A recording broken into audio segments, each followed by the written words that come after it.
When you are choosing from KNF concept filters, you have a bunch of choices, and a lot of people say that you should buy the Nano-X series because the Nano-K is half the price in the same thing. Is it? I'm gonna test it, and I'm gonna test it with the black mist filter 1/4. The idea of using black mist filters is to reduce the image contrast and give it a classic and nostalgic bloom in the highlights. Ideally without losing image quality, of course. But does that mean that the Nano-K is good enough?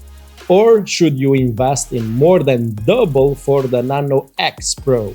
Both of them are metal made, high quality construction, and they are actually very thin.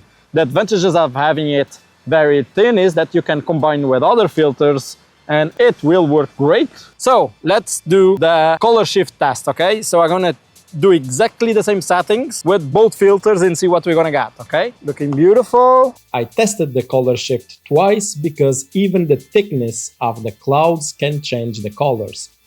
Honestly, I don't see $40 of difference. They all look almost the same. So let's do the sharpness test. To do that, I actually gonna use not my full frame R6, I'm gonna use the R50. The camera woman is using that camera now. I will crop in the filter so we can see actually more details by pixel density. I am using the exact same aperture, f8, the exact same ISO and the exact same shutter speed. Let's zoom in and check out the details. And yeah, the Nano-X Pro, very good. You can see the lower contrast over here on the dark areas, and you can see that the image is smooth, but it has details. So here is the Nano-K. It did lose a lot of sharpness. The sharpness is not there at all. Now, I am zooming at 100%. Further away like this, we don't see much difference, but the details are not there. Honestly, if I want to print a poster, big high quality picture, yeah, the sharpness is not there with the Nano-K. It's an amateur filter, so something had to give in.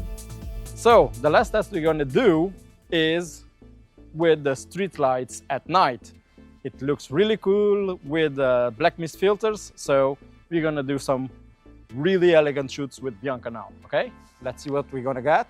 So during the day I didn't notice this, but now at night I am noticing that the Nano-K, it has a little bit more difficult to focus, to do the autofocus. The entry-level Nano-K is enough for Instagram posts and videos, but for me as a professional, no, I want the quality, and honestly, the price difference is not that much, 40, 50 bucks more, I prefer to pay it, honestly. For you that you are creating images for Instagram is enough. For example, all the video clips that I'm showing you now, it's all filmed with the Nano-K, and, well, it looks good enough. Now, where these filters really shine, backlighted with flash, I tested all of that on that video over there.